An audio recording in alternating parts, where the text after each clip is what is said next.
the sheet that, I don't know, Hello? Megan? Yeah, it has. There's a reservation number on the top of that sheet, and you have to call it. And then there's a passcode for each webinar, and you have to give them that passcode. Hello? Anyone there? And then to set up the webinar immediately. Yeah. Okay. All right. Thanks. But yeah, Megan's looking for the thing. But all right. I don't know. Hi, Carl. This is Shane Steinfeld at Editorial Projects in Education Week. We've got a webinar that was supposed to start 15 minutes ago and don't have a conference bridge reservation set up. I'm giving you a call, so you can give me a call and help me out. My number is 202-222-5936, or you can try me at 301-280-3100. Thanks very much. Crap, I got nothing. Hello, everyone, and welcome to today's webinar, Spurring Latino Students to Higher Achievement, sponsored by Carnegie Corporation of New York. My name is Christina Samuels, and I'm a staff writer at Education Week. Thank you so much for putting up with our technical difficulties at the beginning of this presentation. We're going to launch right into it. Last week, Education Week released its annual Diplomas Count report, which featured several articles related to Hispanic student achievement. And I'll just note here that in the report we use the terms Hispanic and Latino interchangeably. And what we found is that this population of students, about 12 million strong nationwide, face a variety of education challenges. These students tend to have a higher dropout rate than white or African American students, and fewer have college experience compared to white, black, and Asian students. But there are many areas around the country that are a bright spot when it comes to educating Hispanic students, and Miami-Dade County is one of them. The district, which has about 347,000 students, is about 65% Hispanic. Its 4th and 8th grade Hispanic students earn scores on the National Assessment for Educational Progress that are higher than the national average. Miami-Dade also ranks first in the nation in both the number of AP exams taken by Hispanic students and the number of Hispanic students earning a 3 or higher out of a possible 5 on at least one AP exam. And it graduates Hispanic students at a higher rate than do other districts in Florida. To learn more about what Miami-Dade is doing to promote high academic achievement among its students, we have Karen A. Spiegler, Administrative Director of the Division of Bilingual Education and World Languages, Miami-Dade County Public Schools. And we're also joined by Randy Russell, Bilingual Curriculum Support Specialist, Miami-Dade County Public Schools. Now, we'll just take a minute here to review some technical stuff before we get started. We want this to be interactive, so please send in your questions. Please check the audio setting on your computer as well as your speaker volume settings if you're having any audio trouble. And if you're having other difficulties, try clicking the help button for support. And finally, an on-demand archive of today's presentation will be available in the next 24 hours. Both the archive and a free-to-download version of the PowerPoint slides will be accessible through edweek.org. And hopefully Karen and Randy are with us now? Yes, we are. Okay. Well, we will just go ahead and start with the presentation. Thank you, and good afternoon. Christina told you a little bit about Miami-Dade County Public Schools, and I would like to add some to what she said. We are the 4th largest school district in the United States. We're comprised of 392 schools, about 345,000 students, and about 40,000 employees. Miami, of course, is located at the southern tip of Florida, and our school district stretches over 2,000 square miles. Those miles include vibrant and diverse communities ranging from rural and suburban to urban cities and municipalities. About 70% of the students are eligible for free and reduced lunch, and about 60% of our schools are Title I. Being a totally global community, district students speak 56 different languages and represent 160 countries. In 2010-11 school year, the number of Hispanic students was approximately 226,000. So our enrollment in various bilingual programs was high. Approximately 200,000 students were in some kind of a bilingual education model. In Miami-Dade, we believe that success comes in many languages. So it's our goal to provide curriculum leadership and instructional support for the development of literacy in English and other languages.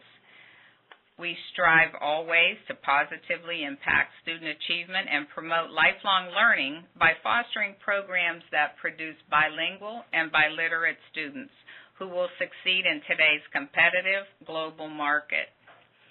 Because we have many different models, we think it's important that you learn a little bit more about each one. So my colleague Randy is going to explain the different ways we provide our students with bilingual education.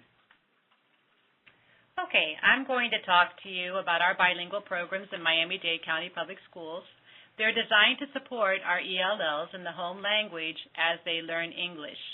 And the first program I want to talk to you about is CCHL, which is Curriculum Content in the Home Language, which is at the elementary level, Bilingual Curriculum Content, which is BCC, at the secondary level, and an additional program at the secondary level called the HLAP, or Home Language Assistance Program.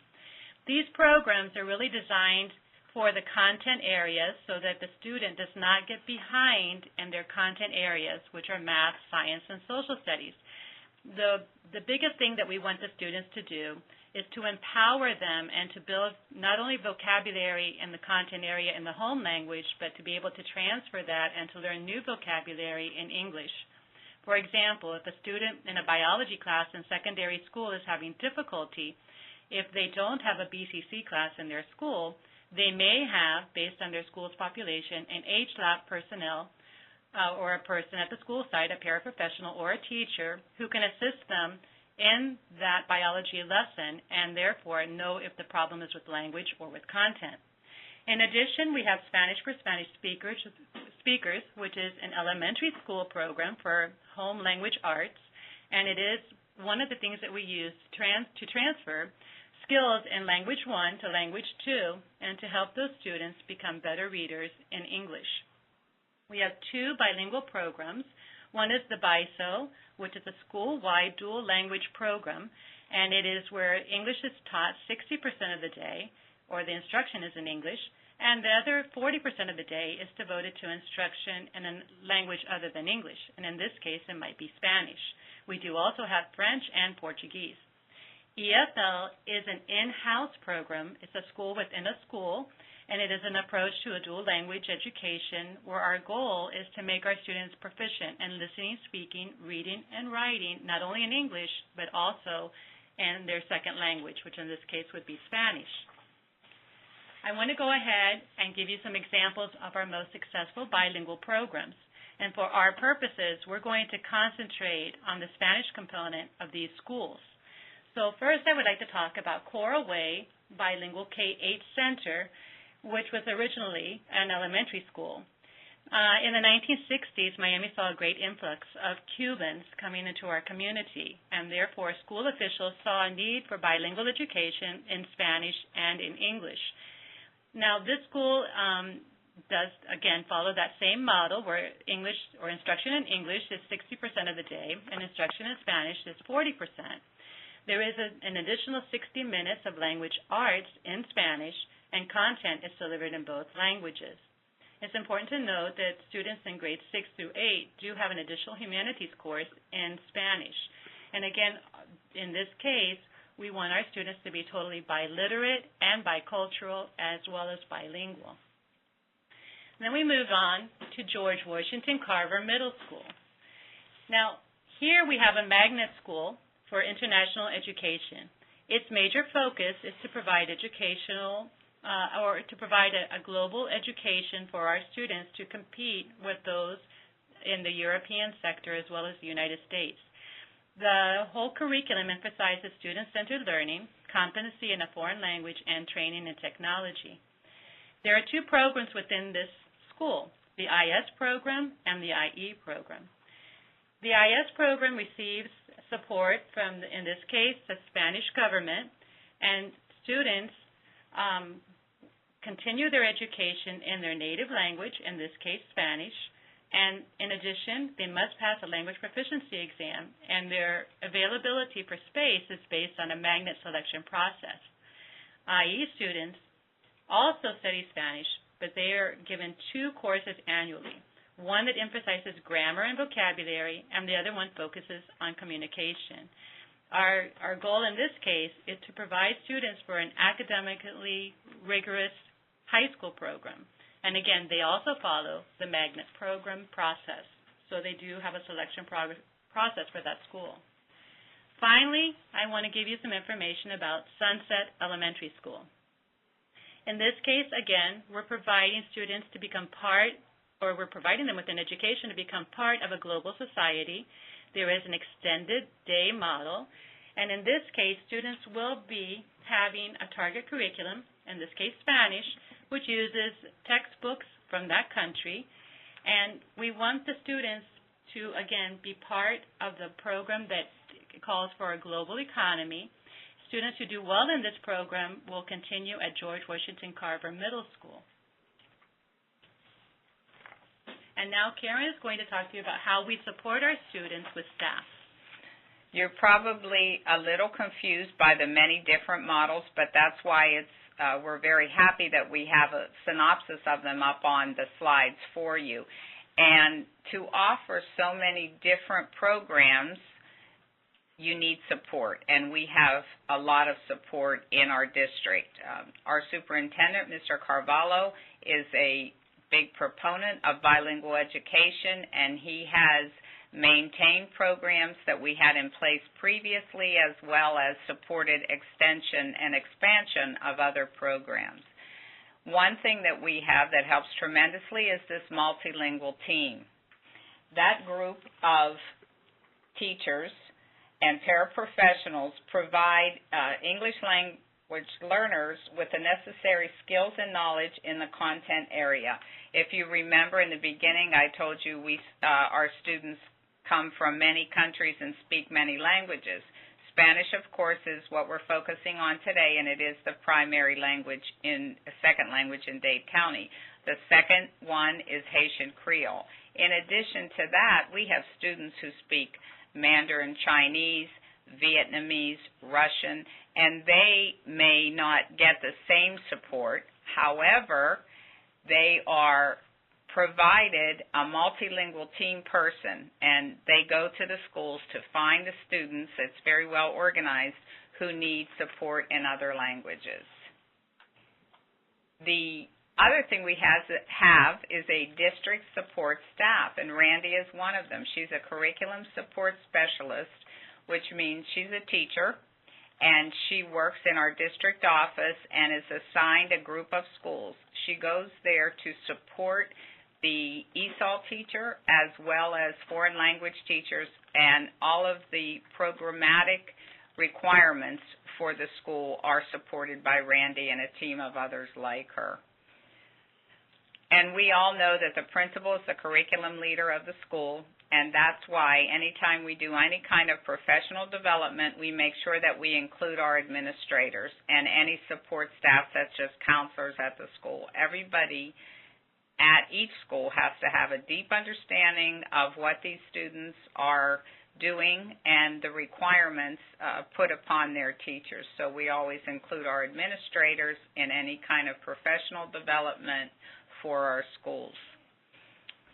Florida and Dade County in particular are very fortunate to have a reading coach model that exists throughout the state. We have a cadre of reading coaches who work also in specific schools, and they are supported by monthly professional development. That professional development is provided by the Division of Language Arts Reading as well as the Division of Bilingual Education and World Languages. So there's always a connection between the two departments, and they also understand the demands that are facing our ESOL students as well as the enrichment opportunities for being bilingual. So that support staff is very important. The ESOL chairperson and the Spanish teacher at each school are encouraged to work together, and to make sure that everyone understands the demands, challenges, as well as the opportunities, again, for enrichment by becoming bilingual. And we are doing a rather good job of it, I say humbly, because of all the talented people who work in our district. When the call started, Christina told you about how well our students are doing on national tests. And this slide gives you a few more statistics about that. Gifted education, the number of Hispanics have increased in that tremendously over the years, and last year it was up to 22,000 of our students were in gifted education. And honors in high school, also very important. We have to understand that our students should have the opportunity, whether they're ESOL students or mainstream students, they should be given the opportunity to participate in the most rigorous coursework that we have. So, again, you see increase in numbers on the slide. Okay. When we talk about Hispanic student success, we also want to talk about the AP placement programs and the fact that they as well have increased. Again, in 2011, 2012, we now have over 15,000 students who participate in AP who are from the Hispanic background. The total number of Hispanic students that participate in dual enrollment has also increased. And again, it's significant to note that it's more than 1,700 students in 2010, 2011. In these cases, you're talking about advanced academics, and that is why we want to go ahead and student showcase. One of our students, who's from Hialeah High School, Natalie Antunes, was one of only 5 students selected in the entire country to receive a $250,000 scholarship, which is quite outstanding, and especially given the fact that she comes from an immigrant family and has been not only raised in a section of our city, Hialeah, which is known for being extremely bilingual, bicultural, but also because she has been a product of public school and of the many programs that we've discussed today. You see that she's done 600 community service hours, and most students do about 75. In addition, you see that she wants to go ahead and be a heart surgeon, which is quite commendable, and we really look forward to hearing more about her in the future. Okay, now Karen's going to go ahead and talk to you about our new grants. The child who comes into our school as an immigrant faces many challenges, as you know. And this year, for the first time, we have been granted the Title III Part A Newly Arrived Immigrant Grant. This is for students who have lived in the country 3 years or less. And we have done a very thorough job of finding out what the students need most and following the guidelines of the grant, providing them with opportunities that they otherwise would not be able to have. When we looked at what can we do to make their lives better, we thought about not just the academics, but the whole child, and that always includes their family members, parental support, and what we can do to make them part of the society in which they're now living. So some of the things that you see listed on here helped us to do that this year. We have provided a lot of technology opportunities for them in schools to help them with language acquisition. We also have supplemental tutoring and counseling, again, keeping in mind the affective side of the child. We have taken many wonderful field trips with these students. They have had the opportunity to attend our Children's Museum, storytelling events, newly arrived, close-up for new Americans, where 300 students went into Washington, D.C. as part of a civic engagement project. And their projects that they designed were tremendous, and the response to this was wonderful by both parents and the community. This grant also helps us to fund our Parent Academy for parents of immigrant children so they have a better understanding of Miami-Dade County Public Schools. And it gives us the opportunity to do more for teachers as they work with students both on educational and emotional issues of our students. And I think it's important that as you look at this list of people who work in our offices, that we emphasize that in Miami-Dade, when we talk about Hispanic students and their success, we have to look at all of the pieces of the puzzle that we talked about today. We give them much support in our ESOL programs. I didn't mention that when we talked, but I am going to go back because sometimes the perception is bilingual education means only ESOL. And we have several successful models in elementary school for our students who are in ESOL. And if there are large numbers of them, the students are contained in a class together as they're learning English. Mostly that's in kindergarten and first grade. And they have content and in English and their home language as they're acquiring English. And some schools that don't have quite as many students, they are pulled out of their classroom or somebody pushes in to assist them with the content in English. The goal of the ESOL class is always acquisition of English. So we do honor that completely. As we get into the secondary school, students are given 2 hours of instruction in English. One is their language arts class. It very much parallels the instruction in a mainstream language arts class, but instructional strategies that support ESOL are in use. And the other class that they receive all the way through ESOL levels 1 through 4 is the course that is more geared to their language level. So depending on level 1s, they are learning the basics, and all the way up to level 4 where they're learning more advanced skills. So from that perspective, we are taking care to make sure that our bilingual students are very proficient in English as they go forward and mainstream into our regular classes. And that's a comprehensive picture of what Miami-Dade County Public Schools does to help our students become or maintain bilingualism. Karen and Randy, thank you both so much for that presentation. That was really interesting. And we're going to jump right into the Q&A now. I know that, as you all know, we started late because of some technical difficulties, and Karen and Randy have a little bit of time at the past 3 p.m. to stay with us. But as those of you who work in schools can understand, they have some other commitments that they need to take care of as well. So we will try to answer as many questions as we can, being cognizant of their time. I wanted to start off with a question that actually relates to something that was in my Diplomas Count story, which was how the community assists Miami-Dade in achieving these really outstanding results.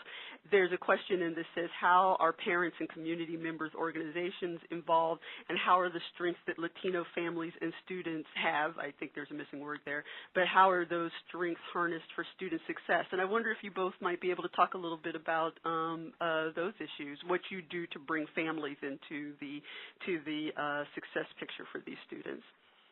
I think one thing that we have to recognize is that Miami-Dade has a tremendous natural resource, and that is a very large immigrant community. Randy mentioned that our school started in the 60s, and we have continued that. The thing that's wonderful about our families is they recognize the importance of maintaining their family's language.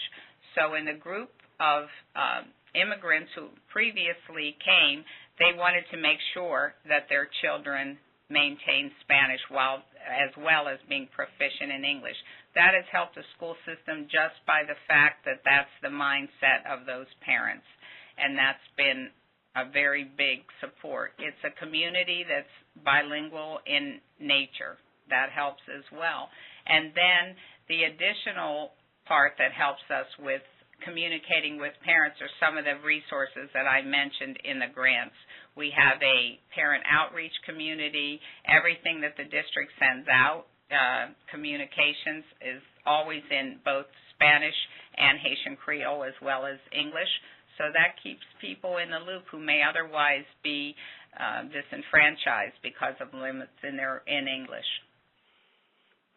Great. Thank you so much. Another question, and I think that you were, Karen, you were speaking to this a little bit at the end of your presentation. We have a question that is comes. Let's see. It says, how insistent should high schools be with the speaking, writing, and reading of English only? Now, this is kind of an interesting perspective for Miami because since there is so much diversity there, one might look at the community and say, well, are kids getting the exposure to English that they need for academic success? And so I'm wondering, how does Miami sort of balance those that sort of appreciation of bilingualism with the English acquisition piece? I think you were speaking a little bit to that. This is Randy. I think Sure. What I would like to say as a teacher is that our goal, as Karen said before, is total acquisition of English, whether it's listening, speaking, reading, or writing, and that's what our curriculum is based on, and that's what our state assessments are also based on. And I think some of the data that we gave you shows the increase in scores that we've had. And in fact, today we're doing some professional development, and the teachers that I had in my group were telling me that their scores came back for writing, and that their level 1s and 2s had performed on a 2 and 3 level for our state tests, which is quite amazing, given that our test was under a little scrutiny this year. But at no time do I ever think that the first language is squashed, but what we really try to build on is language acquisition in English. I don't know if that answered your question, but I hope so. No, absolutely. And here's another interesting question, and I didn't know, this wasn't mentioned, and perhaps Miami-Dade doesn't have a particular program in this, but I'm curious. The question was, how do you make students aware of the dire situation facing minority students, especially Latino males, without sounding critical? How do you help focus the school's culture on supporting minority students when those are not the parents involved in school activities? That's a broad question, but I am wondering whether there might be some programs that focus particularly on male students in the county, and maybe if they have a particular set of concerns. We do recognize gender difference both in society's perception of the student and also in student and parental attitude. So I think through our counseling, we address those things. And basically, in our classrooms, there may be special programs in isolated spots or where there's a need for that. I think that the prevailing attitude of, especially in our high school when that becomes more of an issue, the prevailing attitude of our teachers is success for everyone and the importance of meeting all of the highest standards possible. So I might be a little bit off base by saying I don't see that as a huge community issue, the gender difference or the view of a Hispanic male as being less than. And the other thing is we certainly have terrific role models in our community who are Hispanic males and have done, presidents of our colleges, our mayor, many of them are out there, and they are very involved with the school system to always promote a positive image. Right. I mean, that's one of the wonderful things about Miami-Dade, just as you said, is that you can see these role models in all walks of life, from the, top of the government to your, principal at a school, history teachers, everybody there. There's a lot of great role models there for everybody to emulate. Here's an interesting question from a person who says they're a future teacher, and they're wondering how teachers who do not speak Spanish, how can teachers, who do not speak Spanish help Latino students in the school without a bilingual curriculum? Now, this is kind of interesting because I think that Miami-Dade obviously has a great diversity in teachers, as we were just mentioning, but other districts may not, and I wonder if there are some programs that Miami-Dade does to help its incoming hires who may not have that level of experience that perhaps other people who are from the Miami-Dade area. Randy and I are fighting to answer this one. We're both wanting to jump in. I'm going to go first. I want to tell you, my name is Karen Spigler. My bilingual skills are rather limited, and I was an ESOL teacher in Miami-Dade where the perception is everybody speaks Spanish, and it's not the case. I do have some background in the language, but when I was seeking a master's program, I found one that focused on English language acquisition that was rigorous and helped me tremendously. And luckily I got in a position where I was able to help others. And there are so many wonderful resources for the person who's asking that question. You can find some of them on our website. Divisions like mine, like ours, should provide training to address that issue. And frankly, my students did very, very well. I learned some of their language. They learned more English than it was a wonderful relationship. And I think that should never be a deterrent to somebody who wants to work with that population, because it's very doable and it's extremely rewarding. And then I just have two comments. Most of our graduates who come into our classrooms are ESOL endorsed, so they're required to take the 5 courses needed in order to assist their students. In addition, we always have professional and ongoing development to help teachers with the latest and the greatest best practices in ESOL and teaching these students, whether it's language arts, reading, or content areas. And then finally, my own experience was teaching predominantly Russian and Hebrew-speaking students, which I don't speak either of those languages. So it is all about the strategies that you use and not necessarily the fact that you have a second language or another language.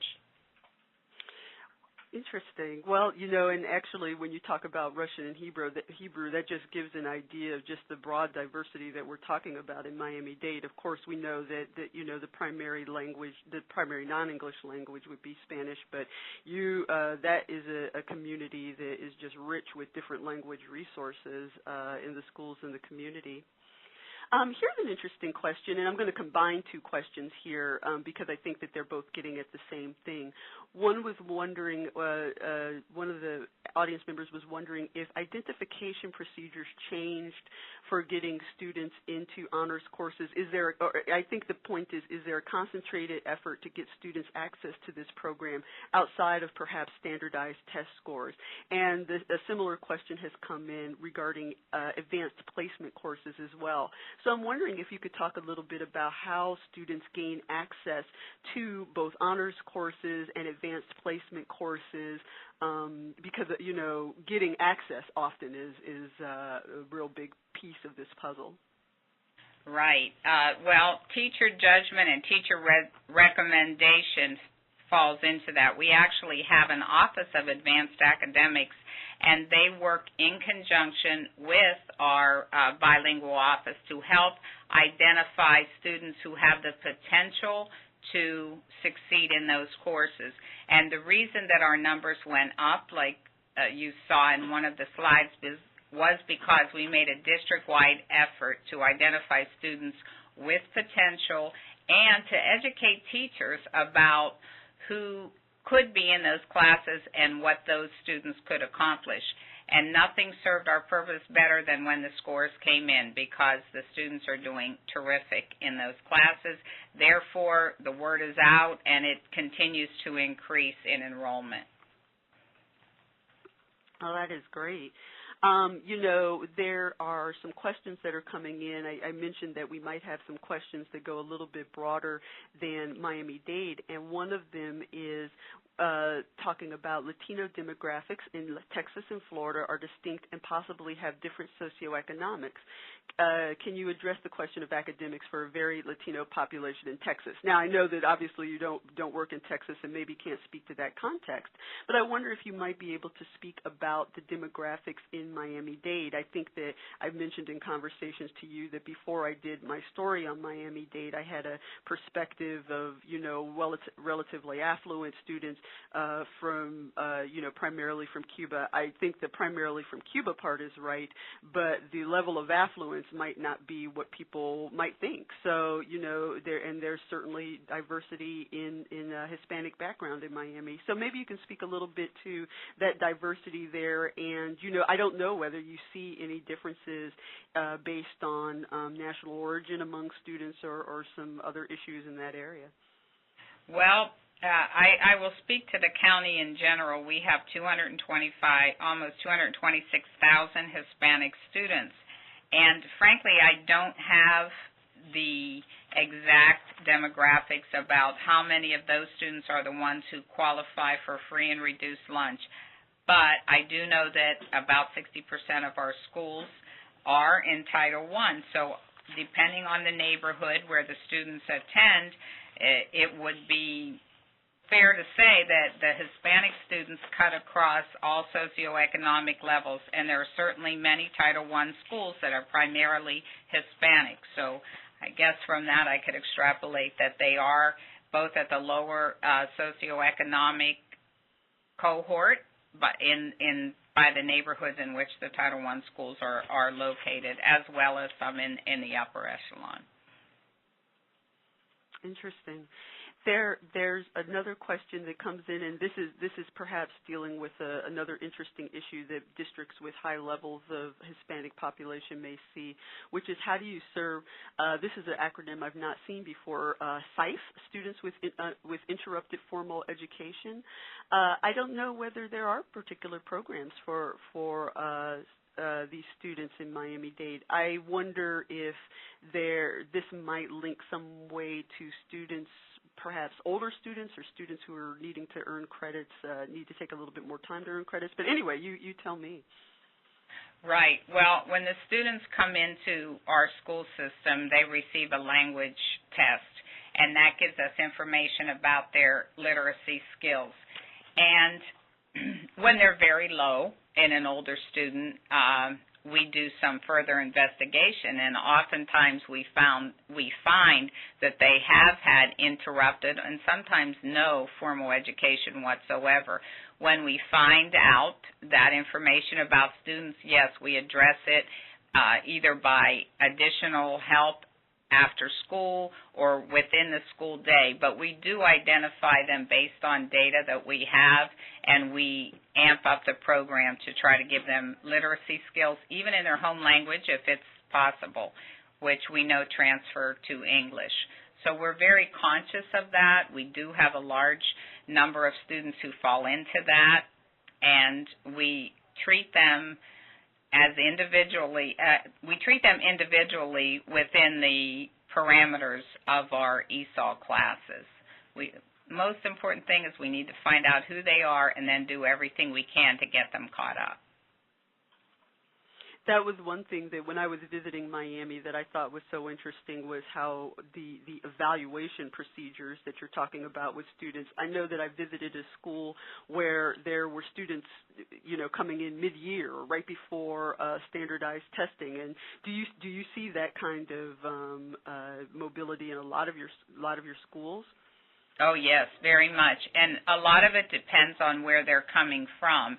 If there's something disruptive in a country that's in Central or South America, we see a large influx. Some of it depends on a school year in another part of the world that may end in December, and therefore we get a huge influx in January. Whenever they walk in the door, we test them and get them in a class and begin servicing them immediately. And every ESOL teacher in Dade County knows that you're going to have students coming and going, and that's part of your job, and we learn how to work with that and again, provide every student who sits in our school the best that we can. Mm-hmm.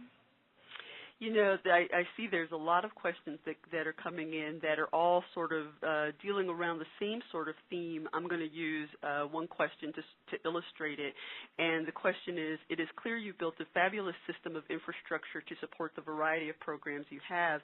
However, in districts that lack the same supports, what do you suggest for bilingual classrooms where assessments are continually in English only, focus more on language acquisition of English? I'm going to broaden that question a little bit and kind to make it more, what are the things that Miami-Dade does that might be able to be imported to a different context? I mean, there are definitely, Miami-Dade does some wonderful things. Miami-Dade also is unique in some ways.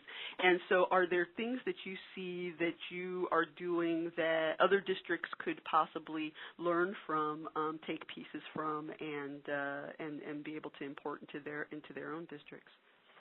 Yes, I think there are.